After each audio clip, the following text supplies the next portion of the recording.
años. Sí. Recordamos la historia de Yaquiri Rubio cuando fue secuestrada en la colonia Doctores, apuñalada, violada sexualmente y en legítima defensa le quita la vida a uno de sus atacantes cortándole el cuello, y la Fiscalía Capitalina, de aquel entonces Procuraduría, pues como no es de sorprendernos, le fabrica un sinfín de pruebas para acusarla por un homicidio calificado, diciendo que era una prostituta vendiendo droga o estaba...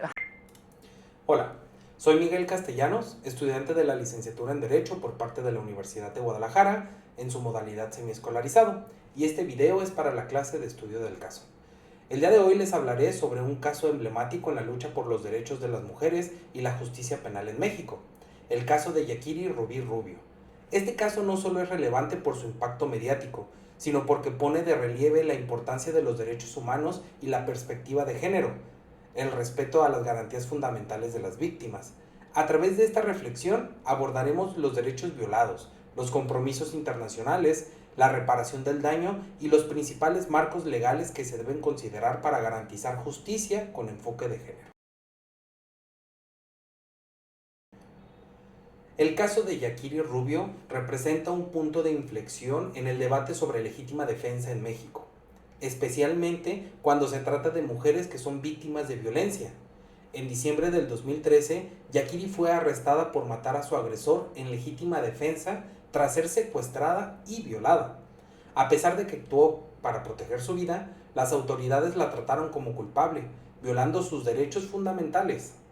Este caso nos obliga a analizar cómo el sistema de justicia penal ha fallado en brindar protección a las mujeres víctimas de violencia, y cómo la falta de perspectiva de género puede influir en las decisiones judiciales.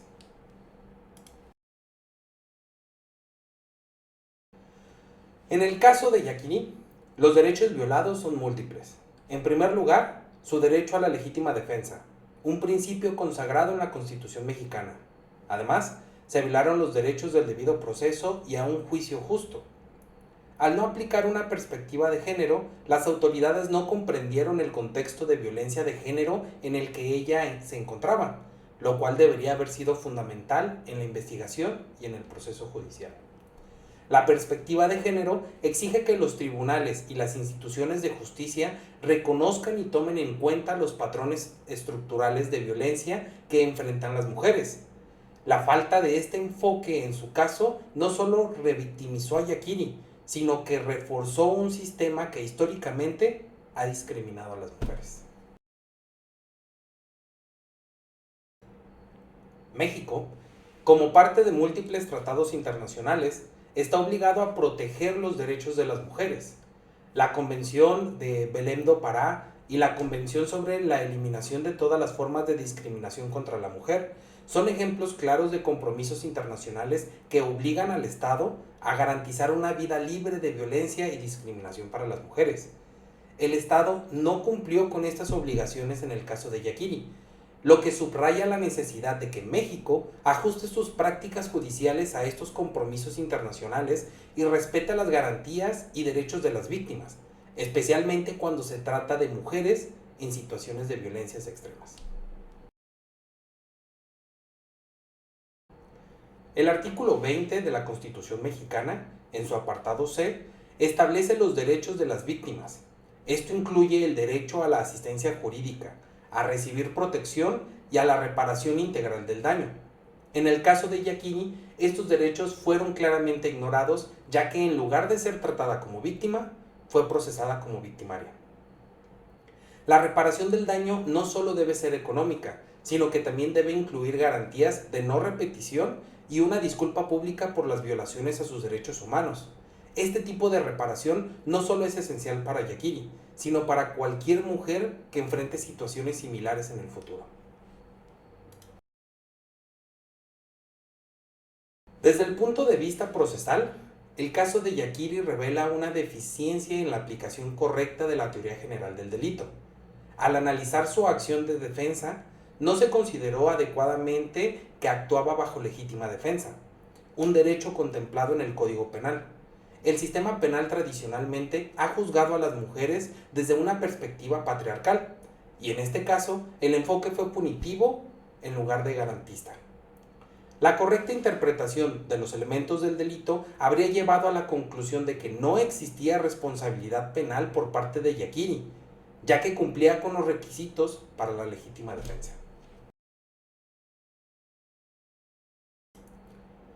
El respeto a los derechos humanos es fundamental en cualquier sistema de justicia, y en el caso de Yakini fue evidente la falta de consideración de sus derechos como persona y como víctima.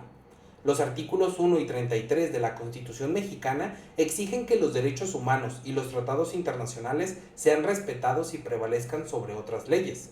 En este sentido, los jueces y las autoridades involucradas no aplicaron adecuadamente estos principios constitucionales, lo que llevó a una violación clara de los derechos de Yakini, tanto como víctima de violencia como de agresiones institucionales.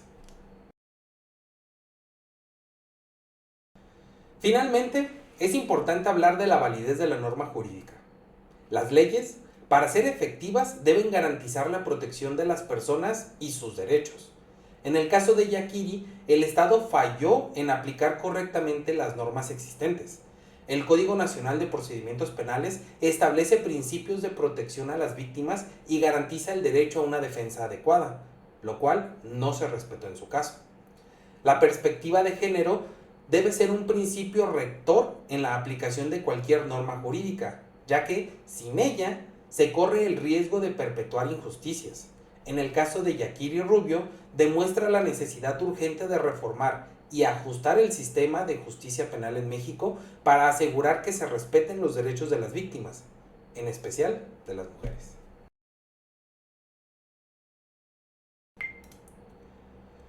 El caso de Yakini Rubio sigue siendo un recordatorio de la lucha por la justicia y los derechos humanos en México.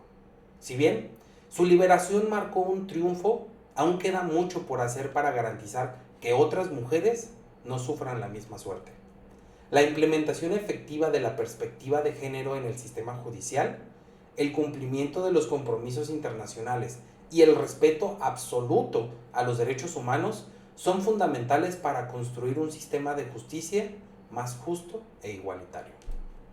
Por su atención, muchas gracias. Imágenes en las que de repente me acuerdo y cierro los ojos y ahí están.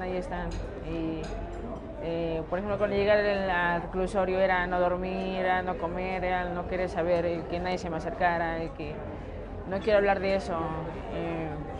Lo que me hizo estar fuerte en el reclusorio es decir, estuve a segundos de mi vida.